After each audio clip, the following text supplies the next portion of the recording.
6ನೆಯ ತಿಂಗಳಲ್ಲಿ ದೇವರು ಗಬ್ರಿಯೇಲನೆಂಬ ತನ್ನ ದೂತನನ್ನು ಗಲಿಲಾಯ ಸೀಮೆಯ ನಜರೇತ್ ಎಂಬ ಊರಿಗೆ ಒಬ್ಬ ಕನ್ಯೆಯ ಬಳಿಗೆ ಕಳುಹಿಸಿದನು.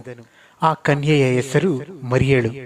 ಆಕೆಯು ದಾವಿದನ ಮನೆತನದ ಯೋಸೇಫನೆಂಬ ಪುರುಷನಿಗೆ ನಿಶ್ಚಿತಾರ್ಥವಾಗಿದ್ದಳು. ಆ ದೂತನು ಆಕೆಯ ಬಳಿಗೆ ಬಂದು, ದೇವರ ದಯೆ ಹೊಂದಿದವಳೇ, ನಿನಗೆ ಶುಭವಾಗಲಿ, ಕರ್ತನು ನಿನ್ನ ಸಂಗಡ ಇದ್ದಾನೆ. ಇದೆಂತ ಆಶೀರ್ವಾದ! ಮರಿಯಳೇ, ಹೆದರಬೇಡ, ನಿನಗೆ ದೇವರ ದಯೆ ದೊರಕಿತು. ಇಗೋ, ನೀನು ಗರ್ಭಿಣಿಯಾಗಿ ಒಬ್ಬ ಮಗನನ್ನು ಹೇರುವೆ. ಆತನಿಗೆ ಯೇಸುವೆಂದು ಹೆಸರಿಡಬೇಕು. ಆತನು ಮಹಾಪುರುಷನಾಗಿ ಪರಾತ್ಪರನ ಕುಮಾರನೆನಿಸಿಕೊಳ್ಳುವನು. ಇದಲ್ಲದೆ ದೇವರಾಗಿರುವ ಕರ್ತನು ಆತನ ಮೂಲಪಿತನಾದ ದಾವಿದನ ಸಿಂಹಾಸನವನ್ನು ಆತನಿಗೆ ಕೊಡುವನು. ಆತನು ಯಾಕೋಬನ ವಂಶವನ್ನು ಸದಾಕಾಲ ಆಳುವನು. ಆತನ ರಾಜ್ಯಕ್ಕೆ ಅಂತ್ಯವೇ ಇಲ್ಲ. ಇದು ಹೇಗಾದೀತು? ನಾನು ಪುರುಷನನ್ನು ಅರಿತವಳಲ್ಲವಲ್ಲ. ನಿನ್ನ ಮೇಲೆ ಪವಿತ್ರಾತ್ಮ ಬರುವುದು, ಪರಾತ್ಪರನ ಶಕ್ತಿಯ ನೆರಳು ನಿನ್ನ ಮೇಲೆ ಬೀಳುವುದು. ಆದುದರಿಂದ ಹುಟ್ಟುವ ಆ ಪವಿತ್ರ ಶಿಶು ದೇವರ ಮಗನೆನಿಸಿಕೊಳ್ಳುವುದು. ಮತ್ತು ನಿನ್ನ ಬಂಧುವಾದ ಎಲಿಸಬೆತಳಿದ್ದಾಳಲ್ಲ, ಆಕೆ ಸಹ ಮುಪ್ಪಿನವಳಾದರೂ ಗರ್ಭಿಣಿಯಾಗಿದ್ದಾಳೆ. ಆಕೆಯ ಗರ್ಭದಲ್ಲಿ ಗಂಡು ಮಗುವದೆ. ಬಂಜೆ ಎನಿಸಿಕೊಂಡಿದ್ದ ಆಕೆಗೆ ಇದು 6ನೆಯ ತಿಂಗಳು. ದೇವರಿಂದ ಬರುವ ಯಾವ ಮಾತಾದರೂ ನಿಷ್ಫಲವಾಗುವುದಿಲ್ಲ. ಈಗೋ, ನಾನು ಕರ್ತನ ದಾಸಿ, ನಿನ್ನ ಮಾತಿನಂತೆ ನನಗಾಗಲಿ. ಆಮೇಲೆ ಆ ದೂತನು ಆಕೆಯ ಬಳಿಯಿಂದ ಹೊರಟು ಹೋದನು. ಯೇಸು ಕ್ರಿಸ್ತನ ಜನನವು ಹೇಗಾಯಿತೆಂದರೆ, ಆತನ ತಾಯಿಯಾದ ಮರಿಯಳನ್ನು ಯೋಸೆಫನಿಗೆ ನಿಶ್ಚಯ ಮಾಡಿರಲಾಗಿ, ಅವರು ಕೂಡುವುದಕ್ಕಿಂತ ಮುಂಚೆ ಆಕೆಯು ಪವಿತ್ರಾತ್ಮನಿಂದ ಬಸುರಾಗಿದ್ದದ್ದು ತಿಳಿದು ಬಂತು. ಆದರೆ ಆಕೆಯ ಗಂಡನಾದ ಯೋಸೇಫನು ಸಜ್ಜನನಾಗಿದ್ದು, ಆಕೆಯನ್ನು ಬಯಲಿಗೆ ತರುವುದಕ್ಕೆ ಮನಸ್ಸಿಲ್ಲದೆ ಯಾರಿಗೂ ತಿಳಿಯದಂತೆ ಆಕೆಯನ್ನು ಬಿಟ್ಟು ಬಿಡಬೇಕೆಂದಿದ್ದನು. ಅವನು ಇದನ್ನು ಆಲೋಚಿಸುತ್ತಿರುವಾಗ, ಎಲೈ ಯೋಸೇಫನೇ, ದಾವಿದನ ವಂಶದವನೇ, ನಿನ್ನ ಹೆಂಡತಿಯಾದ ಮರಿಯಳನ್ನು ಸೇರಿಸಿಕೊಳ್ಳುವುದಕ್ಕೆ ಅಂಜಬೇಡ. ಆಕೆಯ ಗರ್ಭವು ಪವಿತ್ರಾತ್ಮದಿಂದಲೇ ಆದದ್ದು. ಆಕೆಯು ಒಬ್ಬ ಮಗನನ್ನು ಹಡೆಯುವಳು. ನೀನು ಆತನಿಗೆ ಯೇಸು ಎಂದು ಹೆಸರಿಡಬೇಕು. ಯಾಕಂದರೆ ಆತನೇ ತನ್ನ ಜನರನ್ನು ಅವರ ಪಾಪಗಳಿಂದ ಬಿಡಿಸಿ ಕಾಯುವನು. ಕರ್ತನು ಪ್ರವಾದಿಯ ಮುಖಾಂತರ ಹೇಳಿದ ಮಾತು ನೆರವೇರುವಂತೆ ಇದೆಲ್ಲ ನಡೆಯಿತು. ಆ ಮಾತು ಏನೆಂದರೆ, ಈಗೋ, ಒಬ್ಬ ಕನ್ನಿಕೆಯು ಗರ್ಭಿಣಿಯಾಗಿ ಮಗನನ್ನು ಹಡೆಯುವಳು. ಆತನಿಗೆ ಇಮ್ಯಾನ್ಯುವೇಲ್ ಎಂದು ಹೆಸರಿಡುವರು ಎಂಬುದು. ದೇವರು ನಮ್ಮ ಕೂಡ ಇದ್ದಾನೆಂದು ಈ ಹೆಸರಿನ ಅರ್ಥ. ಆಗ ಯೋಸೇಫನು ನಿದ್ದೆ ತಿಳಿದೆದ್ದು, ಕರ್ತನ ದೂತನು ಅಪ್ಪನೆ ಕೊಟ್ಟ ಹಾಗೆ ತನ್ನ ಹೆಂಡತಿಯನ್ನು ಸೇರಿಸಿಕೊಂಡನು. ಆದರೆ ಆಕೆಯು ಗಂಡು ಮಗನನ್ನು ಹಡೆಯುವ ತನಕ ಆಕೆಯನ್ನು ಅರಿಯಲಿಲ್ಲ. ಮಗುವಿಗೆ ಯೇಸುವೆಂದು ಹೆಸರಿಟ್ಟನು. ಆ ಕಾಲದಲ್ಲಿ ರಾಜ್ಯವೆಲ್ಲ ಕಾನೇಶುಮಾರಿ ಬರೆಸಿಕೊಳ್ಳಬೇಕೆಂಬ ಆಜ್ಞೆಯು ಚಕ್ರವರ್ತಿಯಾದ ಔಗುಸ್ತನಿಂದ ಹೊರಟಿತು. ಕುರೇನೇನು ಸಿರಿಯಕ್ಕೆ ಅಧಿಪತಿಯಾಗಿದ್ದಾಗ ಈ ಮೊದಲನೆಯ ಕಾನೇಶುಮಾರಿ ನಡೆಯಿತು. ಆಗ ಎಲ್ಲರೂ ಕಾನೇಶುಮಾರಿ ಬರೆಸಿಕೊಳ್ಳುವುದಕ್ಕಾಗಿ ತಮ್ಮ ತಮ್ಮ ಊರುಗಳಿಗೆ ಹೊರಟರು.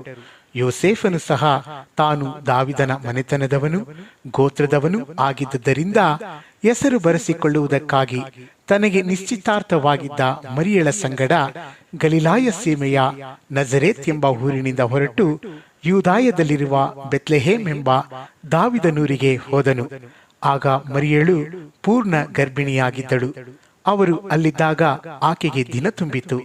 ಆಕೆಯು ತನ್ನ ಚೊಚ್ಚಲು ಮಗನನ್ನು ಹೆತ್ತು ಬಟ್ಟೆಯಲ್ಲಿ ಸುತ್ತಿ, ಛತ್ರದಲ್ಲಿ ಅವರಿಗೆ ಸ್ಥಳವಿಲ್ಲದ ಕಾರಣ ಅವನನ್ನು ಗೋದಲಿಯಲ್ಲಿ ಮಲಗಿಸಿದಳು.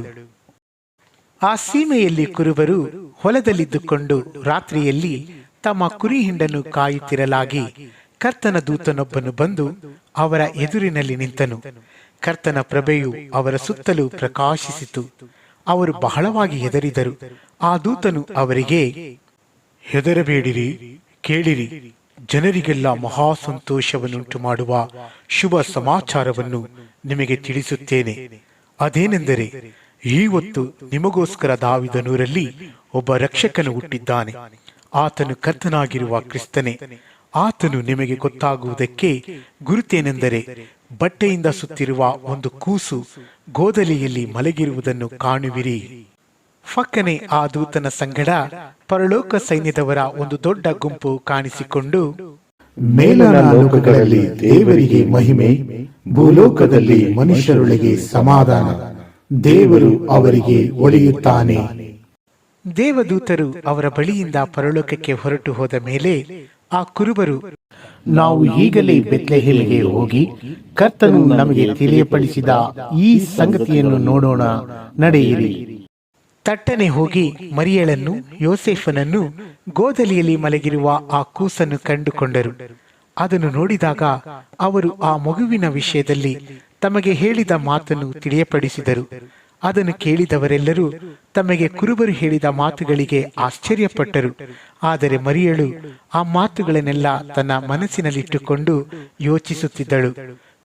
ಕುರುಬರು ತಮಗೆ ದೂತರಿಂದ ಹೇಳಲ್ಪಟ್ಟಂತೆಯೇ ಎಲ್ಲಾ ಸಂಗತಿಗಳನ್ನು ಕೇಳಿ ನೋಡಿ ಅವುಗಳಿಗೋಸ್ಕರ ದೇವರನ್ನು ಕೊಂಡಾಡುತ್ತಾ ಸ್ತುತಿಸುತ್ತಾ ಹಿಂತಿರುಗಿ ಹೋದರು.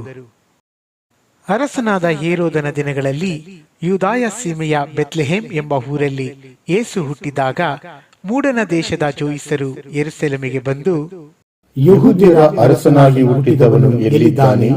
ಆತನನ್ನು ಸೂಚಿಸುವ ನಕ್ಷತ್ರವನ್ನು ನಾವು ಮೂಡನ ದೇಶದಲ್ಲಿ ಕಂಡು ಆತನಿಗೆ ಅಡ್ಡ ಬಿಡುವುದಕ್ಕೆ ಬಂದೆವು.